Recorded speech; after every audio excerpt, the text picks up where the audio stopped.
incredible place, and it just had a vibe. I mean, it felt like we were there for 2 months. We shot there for a day. I think it was a day or a day and a half, and it just had this energy, and we just soaked it up. And I just started to spend time with Willem and Shangela, and then it really became magical. It really was a magical couple of days. It was incredible. It was an absolute dream of a scene and moment for me in this film. I make a joke sometimes that behind every female icon is a gay man. And, you know, I really wouldn't be here without the gay community and what they have taught me about love and acceptance and bravery. And this scene was so special. I loved singing La Vie en Rose. I've sang it before. The challenge for this, what I tried to focus on, was that I was not at a Sean Parker event performing as myself, but I was Allie singing La Vie en Rose, so I sing it a little bit differently. And, you know, I think one of the most beautiful moments in this film is when she walks through the tinsel and she hears him playing a song where he says the lyrics, "Maybe it's time to let the old ways die," to the drag queens as they're sitting there. And I think to myself, she's falling in love with this man because she sees he has empathy, he has compassion, he has love, he's a kind person. It's such a special moment in the film, and I also thought that he, as a filmmaker, executed it with perfect authenticity. I don't feel for a second when I'm watching those scenes that I'm not in a real drag bar. Andrea Case? Hello everyone, Andrea Case, CTV News, Toronto. Okay, all of you broke my heart in this film, first of all, and that is a good thing. Bradley, can you talk a little bit about becoming a musician, playing the guitar? As you just said, you shot it in 8 minutes. We would have all obviously thought that it was take after take after take, but it was brilliant. And Lady Gaga, can you talk about songwriting? Can you both talk about songwriting? Because we can hear these songs in our minds on the radio. They are real songs. They're not just something you drop in a film to bridge something. The songs are almost like a character in the film for both of you. Absolutely. All the lyrics forward the story. Yeah, there's not one. I mean, the music, the songs are a complete character in the movie, and there's not one lyric that's not purposely put that's either reflecting where a character's at, what the relationship is, or what they're yearning for. So it's constantly propelling or reflecting on what you're seeing while it's happening. It was a very amorphous thing that was cultivated along with the script. I mean, we were changing and implementing songs depending on, you know, weeks before we were, or days before, or on the day. On the day. We had this sort of arsenal of music that was being cultivated. We would sort of leave the set and then go to the studio and work. But in terms of my own evolution as a musician, is 100% due to this person right here. It's odd because so much of our relationship is reflected or reflects from what the relationship of Allie and Jackson. I mean, she really gave me the confidence from the very first time I met her. We were singing together 10 minutes into meeting, which I don't know how that happened. And I was freaking out over his voice, like going, I can't believe how incredible your voice is. But it really gave me the confidence to then really work on it. And then we started writing songs. I started writing songs and arranging songs, and her masterful ability to cultivate talent. That's the thing that, I mean, we all know that she's so talented, but she's such a cultivator of talent, and so selfless with her, not giving her knowledge and enthusiasm to other people, which was really wonderful. And that created a harmony of all the writers.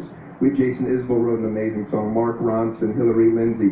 Lucas Nelson I cannot say enough about. Yeah. Lucas Nelson, who I saw at Desert Trip, and it was on the Jumbotron. I love the way Neil Young plays guitar, and a lot of Jackson, I like that muscular way that he plays. I didn't want it to be sort of lyrical, but I found myself looking at Lucas Nelson on the Jumbotron, who was playing right next to him, and I met him the next day, and his band winds up being Jackson's band, and he was integral to the creation of the sound of the music. Yeah.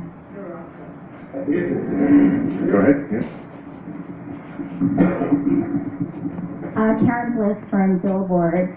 We've lost so many artists, young and veterans, to addiction, and I'm just wondering, the two of you being, you know, in the entertainment business for as long as you have, and, you know, just that environment and the story for A Star Is Born, if you have any insight into the obligations of managers and label people and publicists and assistants and even family. You know, I think what would be wonderful, not just for artists, but for the whole world, is that we intervene early in life when we see people struggling. I think that fame is very unnatural, and we see that Jack is struggling in this film. There's substance abuse, there's trauma. Ali also, I believe, for me, she suffered from depression at the beginning of the film, not believing in herself. And I think that it's important that we, guide artists and take care of them on a psychological level as they begin to rise, because everything changes. And the truth is, people think that we change, but it's not us that changes, it's everyone around us that changes. And if we could be more careful with the human spirit, not just for the artists, but for everyone, I think that intervening early, teaching people about kindness, teaching people about compassion, teaching people about how to reach out and be there for someone, even when they don't even know that they're sad, and it might be so deep that they can't even pinpoint it. I think that that's very important, and I think it's something that's touched on in this film as well. Very well said. Very well. Go ahead, yeah. Hi, amazing film, absolutely loved it. My question is for Bradley. I went to see The Elephant Man in 2014, and after the show you gave me advice that changed the trajectory of my life as an actor and as a drama student. So I just wanted to know... what did I say? What was the advice? You can't Tell me so I can learn. It actually was in the film that in the next week I had an audition with the casting director of Limitless, coincidentally, but it had a lot to do with your individualism is your strength and not trying to be like everybody else, and the casting directors need you. I was him. No, So my question to you is, as a director and as a writer of this film, since this is your first time being a director, what advice changed the way that you approach this filmmaking? Thank you for saying that. You just made my day. Did we meet? I said that to your face? Yeah. Yeah, I just say, I know maybe it's crazy, but I feel like I remember it. Okay. Yeah. The advice that I got was posthumously. It was, I watched a documentary with Mike Nichols. It was like a week before we started shooting, and I think it was a Q&A that he had done close to his death, actually. And they asked him how he approaches directing, and he said, I approach it the same way I approach acting. I prepare as much as I can. I show up on set and I throw it all away. And that really gave me the license, the confidence, the courage, because that is how I act. And I thought, that feels like that's how I wrote the script. It's how we collaborated and prepped. It's how we talked about it for 2 years, when we were just morphing. It's how we all did it on set. And hearing Mike Nichols do that and seeing the work that he had done, I thought, okay, that gave me the confidence to do it like that. Yeah, let's go right there. Oh, wait, did you get the part? Like, what happened? I didn't get the part, but I was a little longer or less.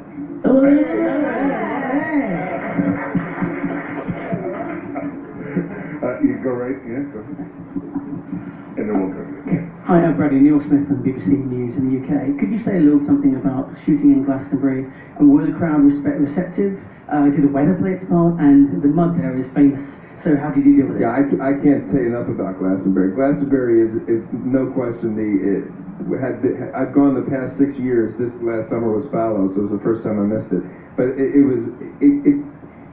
helped propel everything that this movie is. I was able to spend 4 days there, and I learned so much about just the inner workings of what it is to put on a show. So to actually be there, and that Nick and Emily, it's the largest privately owned music festival in the world, and it is the place that makes careers and can rejuvenate careers. There's that 3 p.m. slot on Saturday that Lionel Richie did in Dolly Parton, and it just recatapulted them.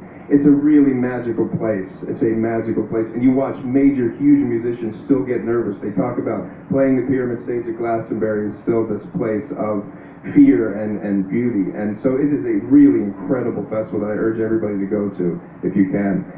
And Nick and Emily were kind enough. I don't know if anybody's ever shot a fictional movie there. Glastonbury has been portrayed in movies, but it hasn't been Glastonbury.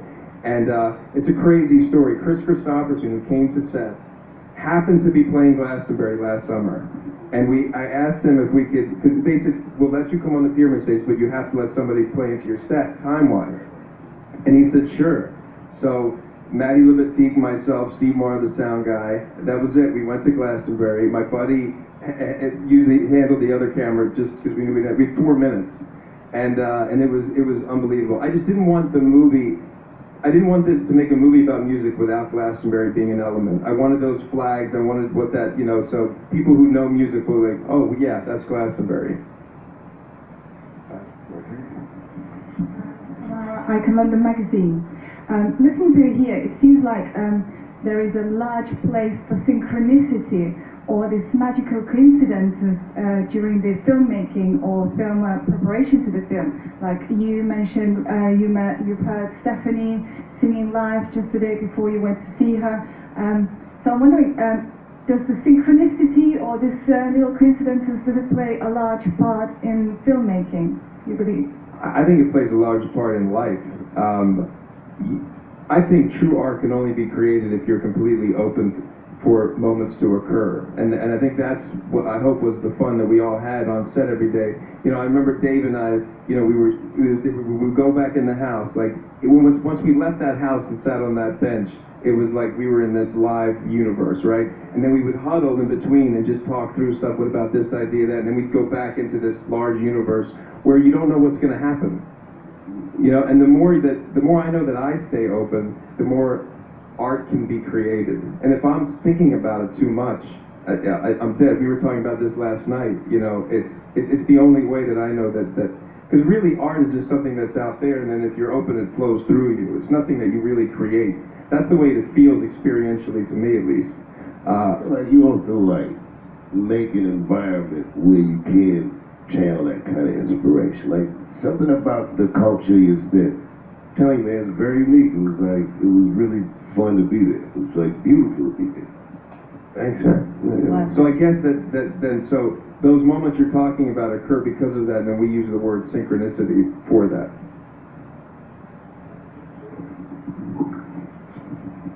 Hi, Justin Gerhardt from Queer Network News.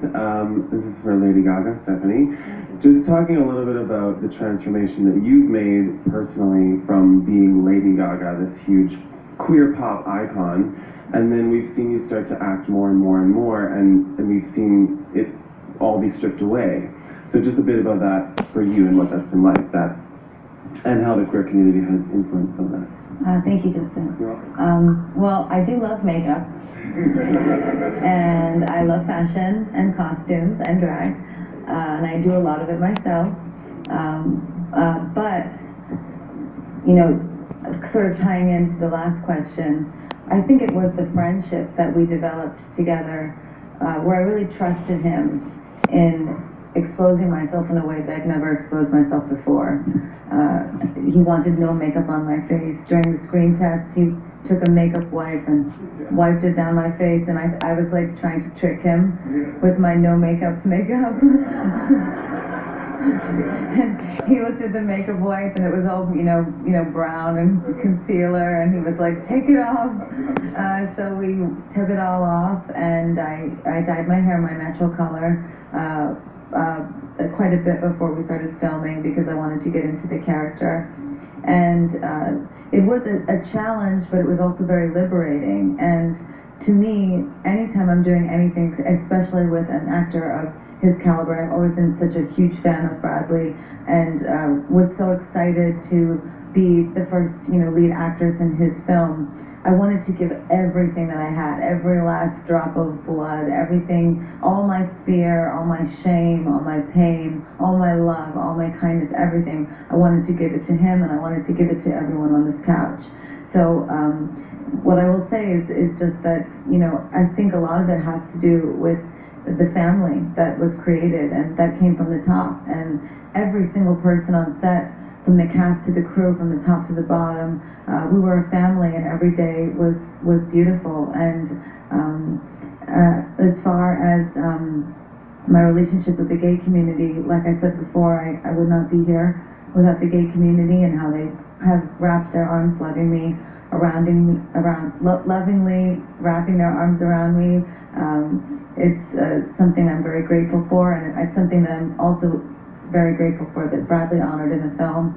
I think it's very beautiful, and to be honest, I just feel very lucky to be here.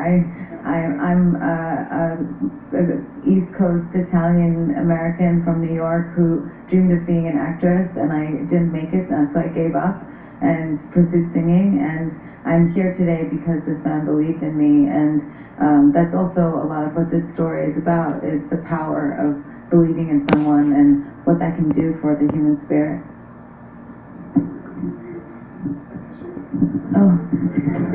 Thank you.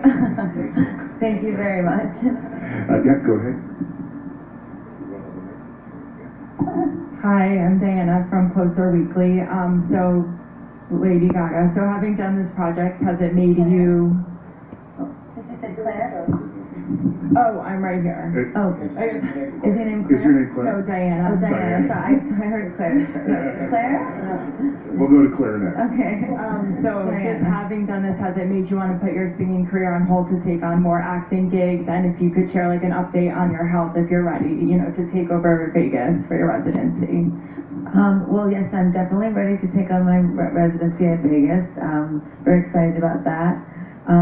This film was so special. This entire experience was life-changing. I have never had an artistic experience like this before. We were talking last night. I don't know that I've ever had a closer artistic friendship with someone as I do with Bradley. An understanding, an exchange. It meant a lot to me, and I think to both of us, that at the beginning of making this film, we sort of shook hands literally and said, he said to me, "You are an actress." I said to him, "You are a musician." And we made that exchange. And yes, I'm very excited to act more, but I'm not excited to act more because I'm interested in looking for career moves, or what's going to, blast me off to outer space, or however people think about it. For me, it is all about the project. It is all about the process. It is all about the work, and that is what he is all about. I mean, the preparation that he put into making this film was undeniably spectacular. He was not just writing the film, acting in the film, directing the film. He was also writing music for the film, working in the studio. And I remember a time when we were in there working on a song for him, and I tell this story. I don't know if you like it when I tell this story, but I think it's a great story. And I was sitting at the console listening back, and Lucas Nelson was there and his Jack's whole band. And Bradley came in and he was like, "This isn't Jackson's sound. What is this? This isn't what he sounds like. This isn't it." And I was like, "Oh, okay. I got a musician on my hands." And I loved that so much because, it was so important to me that no one told him who he was supposed to be as an artist. Just like for me in my career, I've never wanted someone to tell me who I am. And it was really just a privilege to watch him work in all of these different ways. I wish I could, I'm so glad you're going to see the movie, but in a way I wish I could give to all of you what we all got to experience working with him, because it was really an honor and a privilege to witness.